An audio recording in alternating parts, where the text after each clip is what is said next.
Welcome back, you guys. I'm Tassie, and this is going to be one of my ghostly update vlogs. So I'm thinking I may be doing another channel for this. Now, keep in mind though, even though I'm going to be doing like another channel, I don't post these vlogs often. This is strictly like when I have time and for you guys to get to know me better. So with that being said, in this video, I'm going to talk about what it sounds like when a spirit or a ghost or anything like that is talking to me. I actually had a viewer who asked me to explain that further so that you guys could get a better understanding of what it means, and a few other miscellaneous questions I've had along the way. So the first question, what does it sound like when I hear a spirit or a voice talking to me? So imagine right now, in your mind, you're saying, hello, my name is whatever your name is. So I would say, like in my mind right now, hello, my name is Tassie, right? That's not what it sounds like. Okay, so, but just know wherever in your head, wherever it's at, like wherever you feel it, because for me, I can feel like where that voice is coming from. So when I'm talking to myself, I'm going grocery shopping, I'm rambling off certain things that I need to get, I hear it towards the front of my head. Now, when it is a voice though of another entity that's not me, it comes from the back of my head. So when you're talking to yourself in your mind, just imagine another voice coming from behind it, and it will say something that you completely are not aware of what it's going to say. Now, I do have the ability to block that though, because I'm so used to it. It's happened to me a lot as a kid, since I was a kid, and now I'm an adult, and so I'm used to blocking it when I don't want to hear it. When I don't want to hear anything, I want to kind of be on my own. The problem with that though is I have to be fully aware. So if I'm like drinking or something, or I'm not becoming as fully conscious, then my walls will go down, and then that's when I will of course hear the voices a lot. Now, I am able to like ask certain spirits certain things if I want to, and then I would drop that wall and I would be able to hear that voice and whatever message it is they want to say to me. They won't always say something though. Sometimes you may have to force it out of them, but that's another topic. And I've had some people who are shamans, and they're currently on their journey to be like a full-fledged shaman. For anybody who doesn't know, typically when you become a shaman, you have different levels of shrines. You always start with a small one, and then it keeps growing as you get to your levels. Depending on your teacher and your lineage of shaman, there may be 3 or 4 shrines. So it's really, I've heard of that there were 7 before. I feel really bad for the person who has 7 shrines. I'm so sorry. But yeah, so there is that too. So a lot of shamans were contacting me, but I don't provide any shaman services because I am no longer an active shaman. If I was, I don't really know if I would still offer my services. It's a lot of work, you guys. That is like another full-time job, being a shaman. It's constant. You could be at work and you have people calling you for emergencies, and it's just not that great. Now, if I was to give any active shamans any advice right now, the best advice I can give you is that you have to learn how to control and how to communicate with your spirit guides. That is the best advice I can give you. You have to spend time kind of doing, like, I guess what they would say, meditating. And I guess another good advice for you guys, meditation, what it is, because a lot of people, they try to meditate, and some people, they are able to meditate. When you are a beginning shaman and you're entering the spirit world, all that you're doing, that you keep practicing, it's to meditate. It's really a loud form of meditation because literally you have like bells on your fingers, or you may have like a sword or a tool, and you're shaking and you're chanting, right? It's really a form of meditation. And what happens is when you keep practicing going and entering into the spirit world, you're bringing your mind to the perfect level you need to be at to enter the spirit world. Right? Because if you don't train your mind to easily get there, it is very hard to get there.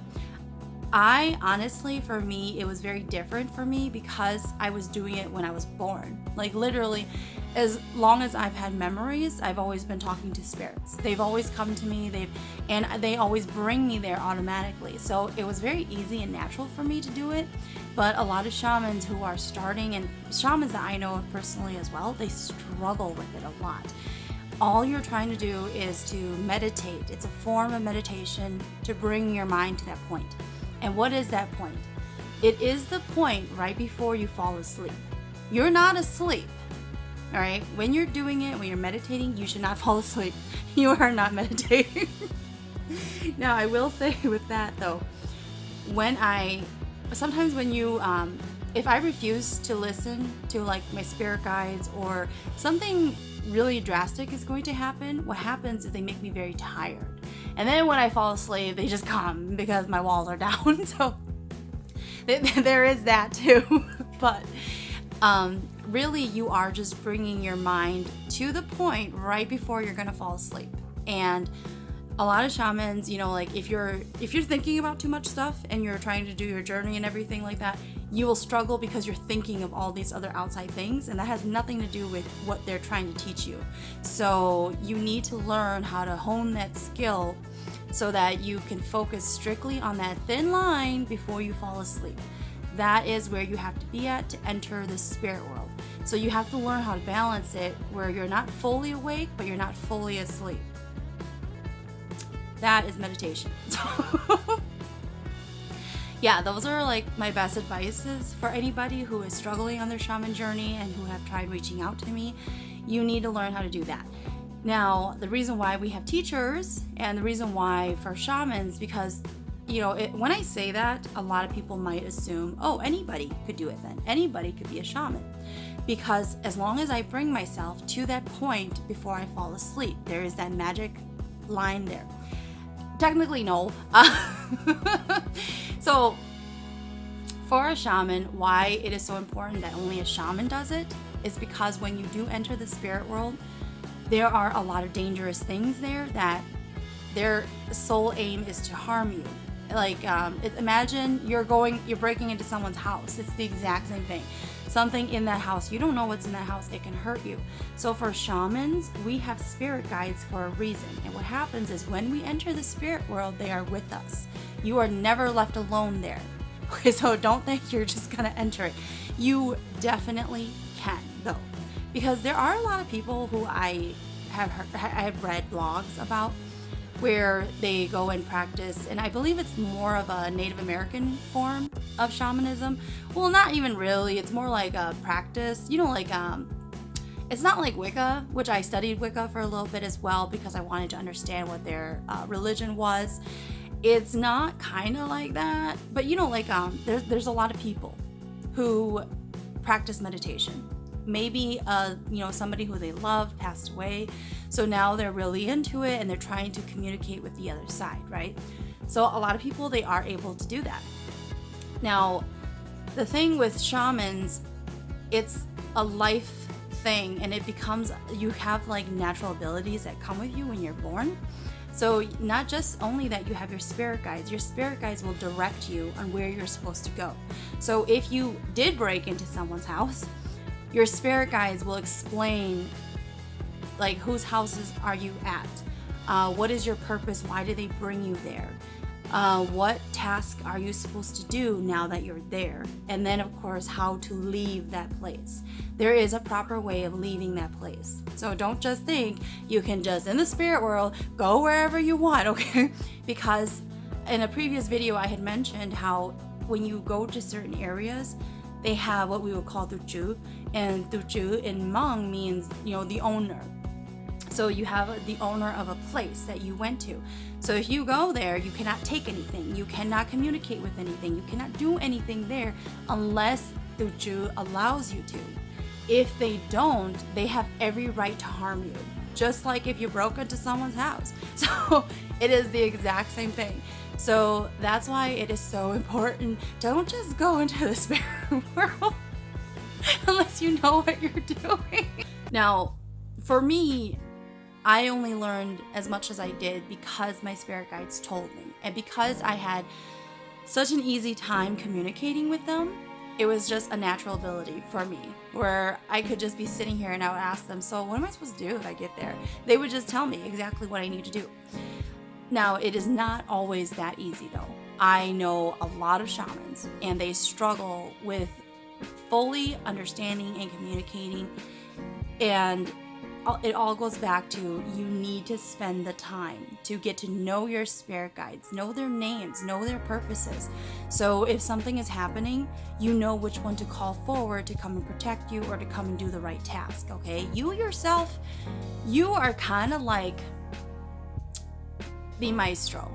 You know, like whenever there's like a symphony and you have like one person in the front with the magical wand and they're like orchestrating everything, so that you are the maestro.